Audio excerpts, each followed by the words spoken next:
Bienvenue à notre 29e et dernier épisode de Suivre Jésus selon Saint Matthieu.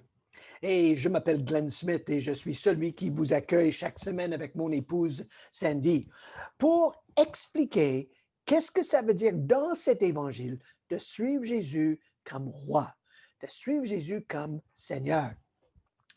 Depuis 7 mois, chaque semaine, on s'est rencontrés et on a exploré différents paragraphes, différentes péricopes, différents thèmes autour de qu'est-ce que ça veut dire de suivre le Maître selon cet évangéliste. Et aujourd'hui, on arrive au point culminant et nous sommes prêts maintenant de regarder, après ce qu'on a vu la dernière fois, la passion de Jésus et cet abondant, ce désarroi qu'il a vécu lors de sa crucifixion. Mais la crucifixion, ce désarroi, cet abandon n'était pas le point final, n'était pas le mot final. Non, Jésus, par Dieu, s'est ressuscité d'entre les morts et la vie reste en place. Aujourd'hui, nous allons examiner le chapitre 28, donc je vous invite sur votre téléphone, sur votre tablette ou dans la page imprimée de regarder le texte, mais nous allons commencer dans le chapitre 27 à partir du verset 62. Mais avant de commencer, la résurrection est très mal comprise de nos jours. Je me souviens pendant longtemps, je participais dans une salon de l'ésotérisme, comme vous savez, depuis longtemps, au marché Bon Secours et dans la grande salle des expositions à la Bonaventure, ici dans le centre-ville de Montréal. Il y avait des gens qui étaient dans toutes sortes d'expressions ésotériques et les gens étaient là. Et beaucoup de ces exposants parlaient de la vie après la mort, la résurrection. Ce n'était pas ça que la Bible en parle. Je me souviens bien, même quand j'ai fait mes études théologiques, j'avais des professeurs qui disaient « Oh, mais la résurrection, ce n'est pas vraiment un événement historique. Non, c'est une façon métaphorique pour les auteurs de parler de la victoire de Dieu. » Il y en avait deux même qui ont dit, non, si vous lisez ces textes, vous allez expérimenter la paix et la présence de Jésus. Mais ce n'était pas ça que Matthieu avait en tête. Donc, pour bien comprendre cela, il faut faire 4 observations préliminaires. Ensuite, j'aimerais examiner la confusion d'aujourd'hui, qui était même la confusion à l'époque des textes, et j'aimerais vous montrer comment Matthieu a clarifié de quoi s'agit-il. Le fait que Jésus est mort, enterré, il s'est levé debout et il a continué sa vie sur terre avant son ascension 40 jours plus tard. La confusion. Mais avant la confusion, 4 petites réflexions.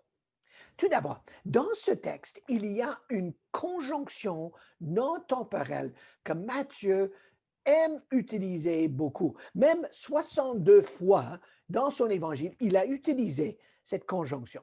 Donc, qu'est-ce que c'est qu'une conjonction? Les mots comme et, mais, quand, cependant. Dans le manuel sur comment faire une étude inductive, nous avons toute une liste des conjonctions dans la langue française et la façon qu'ils sont utilisées. Celle-ci est très difficile de traduire, comme vous allez voir. Mais deuxièmement, vous allez voir de façon préliminaire que le lien pour la résurrection commence dans le cri d'abandon de Jésus en araméen, Eli, Eli, lama sabachthani, mon Dieu, pourquoi m'as-tu abandonné? Donc, la mort, l'abandon, le désarroi nous prépare pour la victoire sur la mort. Mais les événements de la résurrection ne datent pas simplement du verset 1er du chapitre 28, ni du verset 26 du chapitre 27, mais ils commencent dans Ézéchiel et en Daniel. Parce que nous voyons que la résurrection était prévue par ces prophètes pour dire que l'exil est fini. Le fait que Israël était en diaspora, c'est fini. Jésus a pris sur lui tout le désarroi, tout le mal. et il a vaincu la mort, le mal, le péché, les souffrances. L'exil est fini en Jésus-Christ. Mais finalement, la quatrième réflexion préliminaire, c'est lorsque vous prenez tous les textes néo-testamentaires qui parlent de la résurrection. Donc, Matthieu, chapitre 28, Marc, chapitre 16, Luc, chapitre 24, Jean, chapitre 20 et 21, et 1 Corinthiens 15, vous voyez qu'il y a une structure très semblable. Il y a toujours un tombeau vide. Deuxièmement, il y a des apparitions. Et troisièmement, il y a les apparitions, mais avec un mandat apostolique. Et je vous invite de faire cette étude parallèle. Voici ce qui me fascine. Nous avons 4 évangiles. 4 personnes qui racontent les événements de la vie de Jésus, des points de vue différents. Et même des fois, lorsqu'on lit ces différents rapportages, on dit, est-ce qu'ils parlent du même événement? Mais lorsqu'on arrive pour la résurrection de Jésus-Christ d'entre les morts, tous ceux qui racontent, Marc, Matthieu, Luc, Jean et l'apôtre Paul, sont tellement unanimes sur il y a un tombeau vide, il y avait des apparitions et il y avait des apparitions avec un mandat apostolique. Ça, c'est les contours, ça, c'est le schéma que les auteurs bibliques utilisent. Donc, maintenant, commençons avec la confusion. Comme la confusion règne aujourd'hui, il y avait une confusion à l'époque de Matthieu. Confusion dans le mot résurrection. Les Grecs croyaient dans une espèce de résurrection que vous et moi, nous appellerons cela l'immortalité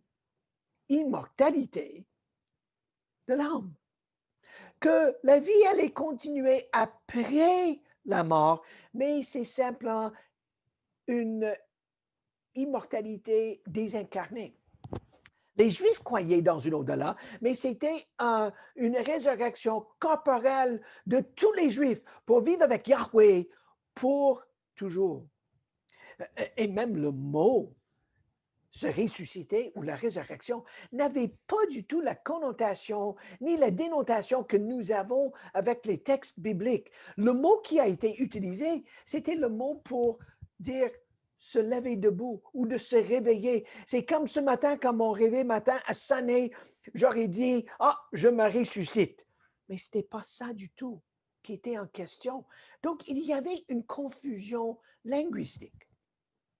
Il y a une confusion dans ce qui est passé autour. Nous avons les gardes, la garde romaine qui était là présente à la croix, qui était étonnée. Même quand le tombeau est vide, la garde romaine est époustouflée. Ils ne savaient pas quoi dire.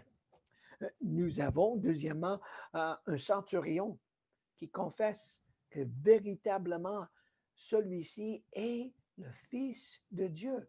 Imagine un Romain, un Latin, qui le confesse comme Seigneur, même avant les disciples. Nous avons d'autres tombeaux qui sont ouverts. Nous avons les saints qui baladent en ville. Il y a 2 tremblements de terre. Chapitre 27 et le verset 51 et le chapitre 28 et le verset 2. Mais peut-être la chose qui rend le plus de confusion, c'est que nous avons les femmes comme témoins oculaires. Et ça, c'était révolutionnaire, même radical. Joseph, le grand historien juif, a dit dans ses écrits dans l'histoire que des femmes, on ne peut jamais permettre l'entrée de l'évidence dans les procès, dans les cours de justice, à cause de leur esprit féminin. Mais le Nouveau Testament donne le droit de parole aux femmes pour dire il est ressuscité d'entre les morts. Et la confusion dans les événements se termine avec le pot de vin. Donc, les soldats arrivent et les Juifs et les Romains achètent leur silence. Donc, toutes sortes de confusions. Mais lorsqu'on arrive au récit, écoutez le chapitre 27 à partir du verset 62. Le lendemain, le jour qui suivait la préparation du sabbat. Donc, ça veut dire que le lendemain, qui était le samedi après le vendredi, les chefs et des prêtres et des pharisiens se rendirent ensemble chez Pilate pour lui dire, Excellence, nous nous souvenons que cet imposteur, littéralement, ce vagabond, a dit pendant les jours, je ressusciterai. Fais donc surveiller étroitement la tombe jusqu'à le troisième jour. Il faut à tout prix éviter que ses disciples ne viennent dérober le corps pour dire ensuite au peuple qu'il est ressuscité d'entre les morts. Cette dernière supercherie sera encore pire que la première. Pilate leur déclara, d'accord, prenez un corps de garde, 16 hommes, et assurez la protection de ce tombeau à votre guise. Ils se rendirent donc au tombeau et le firent surveiller après avoir apposé et scellé sur la pierre en présence de ces 16 hommes. Donc, le texte commence avec le lendemain des événements de la journée des préparatifs pour le sabbat. Et ils ont nommé Jésus un vagabond. Mais ils avaient un courant que peut-être il y aura un vol du corps. Donc, ils ont mis le sceau sur le tombeau. Exactement ce que Daniel a prévu en chapitre 12, quand Daniel a dit, et le sceau sera enlevé. Donc, le pot de vin, dans les versets 11 à 15, nous dit, les lèvres de qui est maintenant scellé? Pas le tombeau, mais les 16 hommes. Donc, toute cette confusion. Mais Matthieu voulait tout clarifier.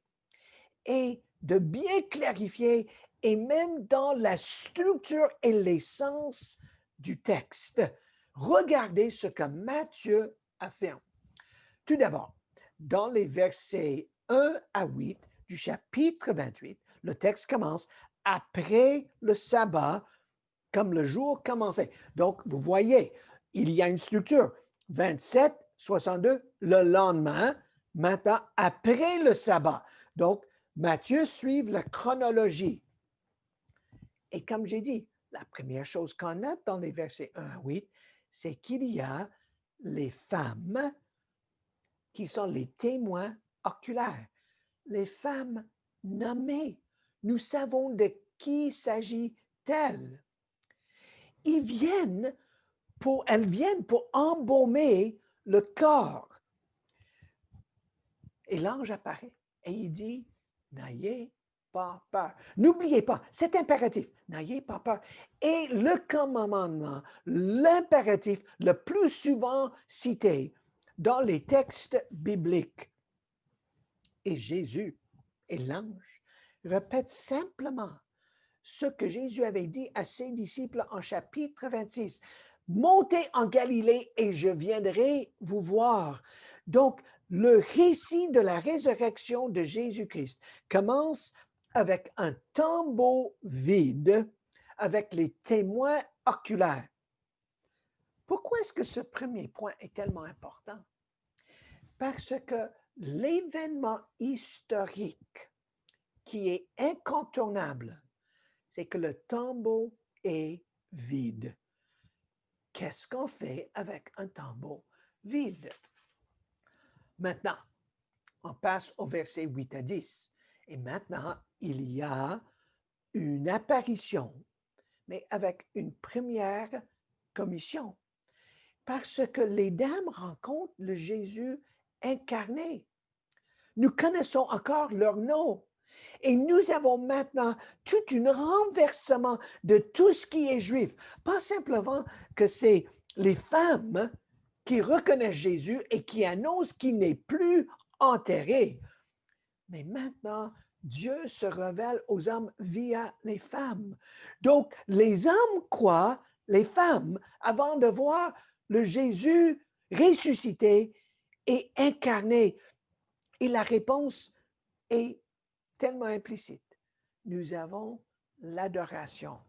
J'espère que vous avez noté dans cette section que lorsque les femmes voient Jésus incarné devant eux, il est mort, enterré, il se lève debout, il est là devant eux en corps et en os et il adore. Et est-ce que vous vous souvenez qui étaient les premiers à adorer Jésus? Chapitre 1er.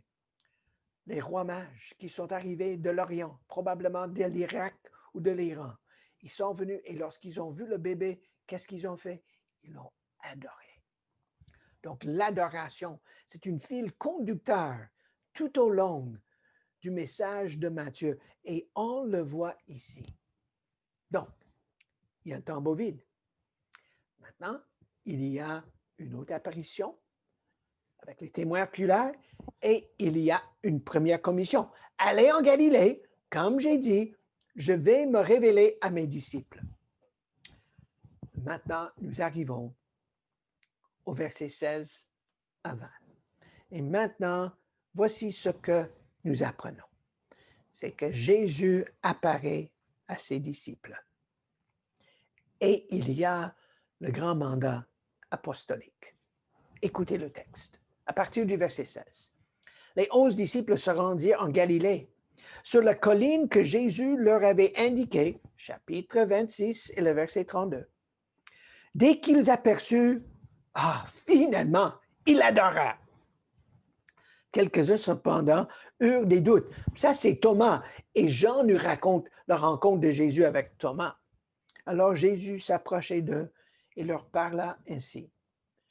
J'ai reçu les pleins pouvoirs dans le ciel et sur la terre. Je suis Yahweh. Je suis Kyrios. Je suis le Seigneur.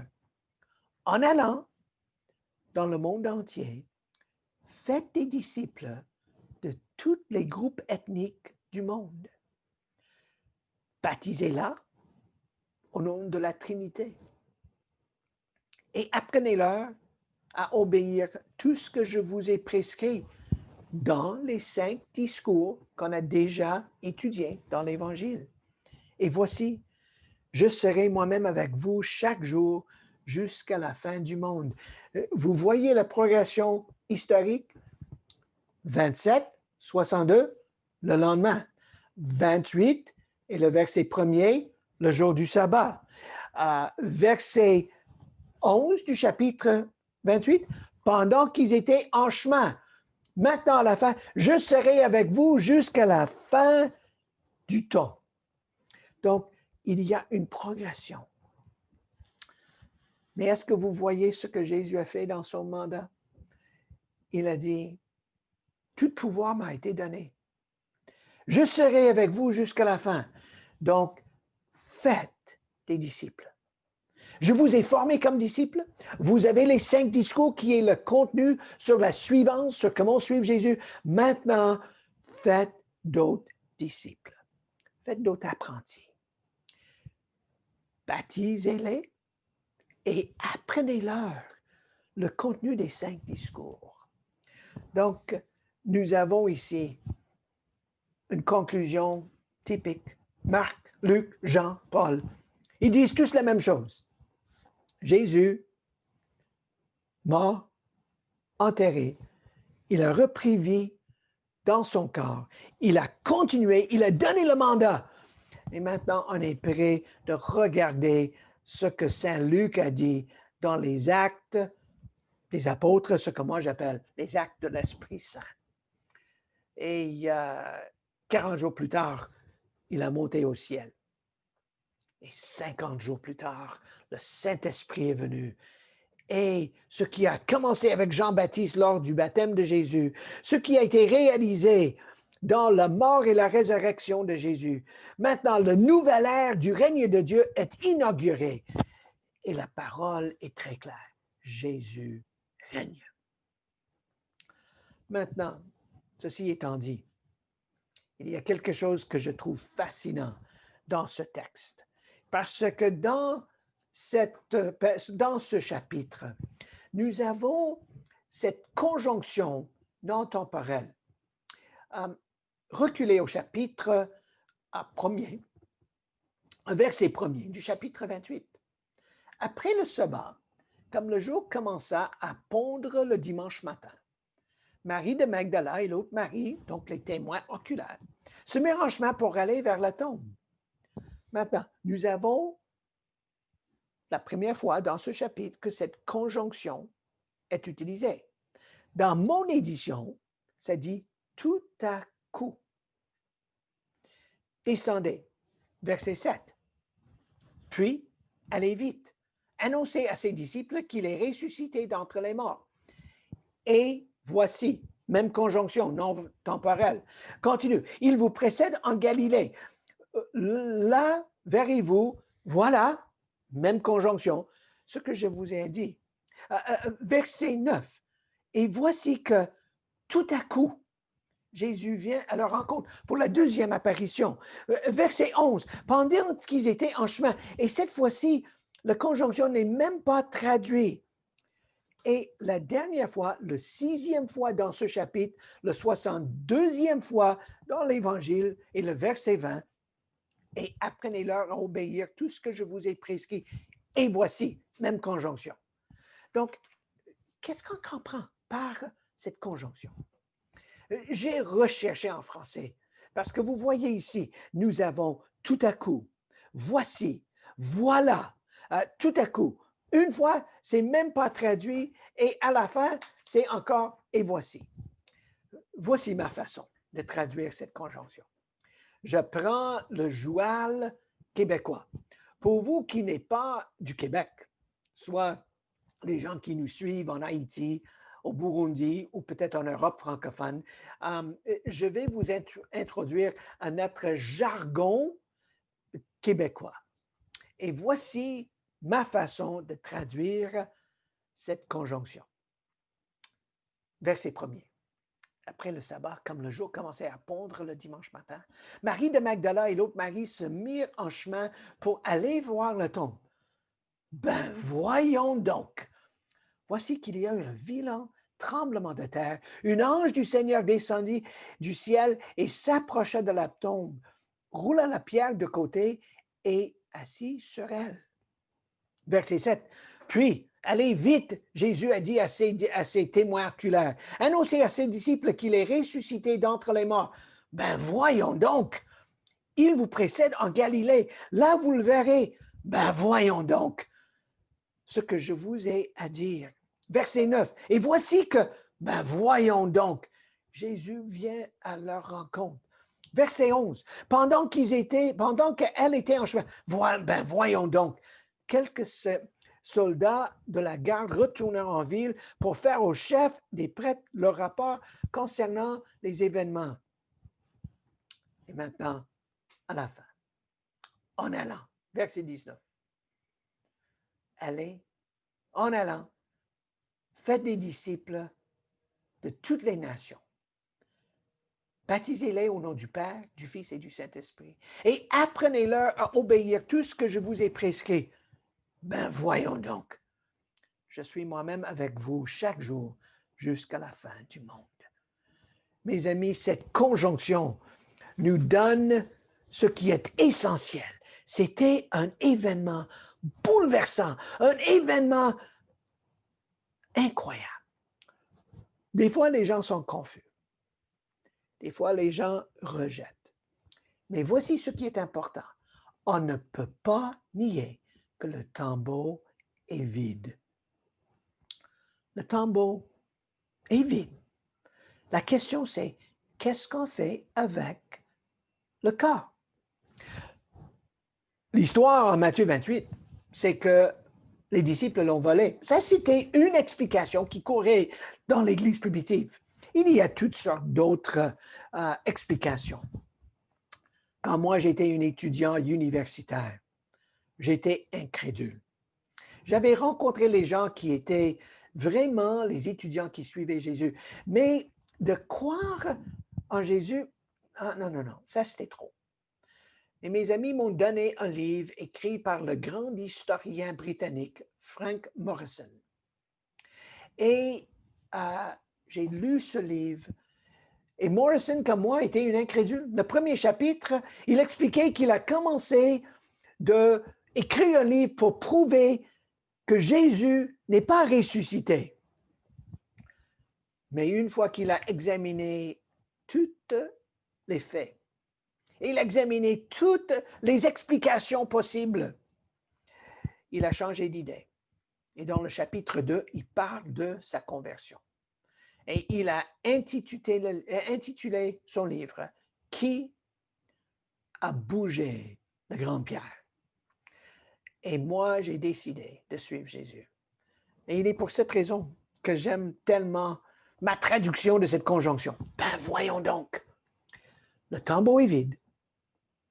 Quelle théorie allez-vous croire? Moi, j'ai opté que Jésus, par la puissance de Dieu, une fois mort, enterré, a repris vie. Il a continué vie sur terre dans son corps pour annoncer l'exil est fini, la mort est vaincue, le péché est détruit et le nouveau règne de Dieu est rentré. Et j'y crois. Pour vous qui n'avez jamais fait cette confession, si vous voulez en savoir plus, écrivez-nous à la chapelle. Bienvenue à lachapelle.me et nous pouvons vous donner d'autres documentations. Pour vous qui avez décidé de suivre Jésus, soyez animés par celui qui n'est pas mort, mais par la puissance de l'Esprit vit en nous.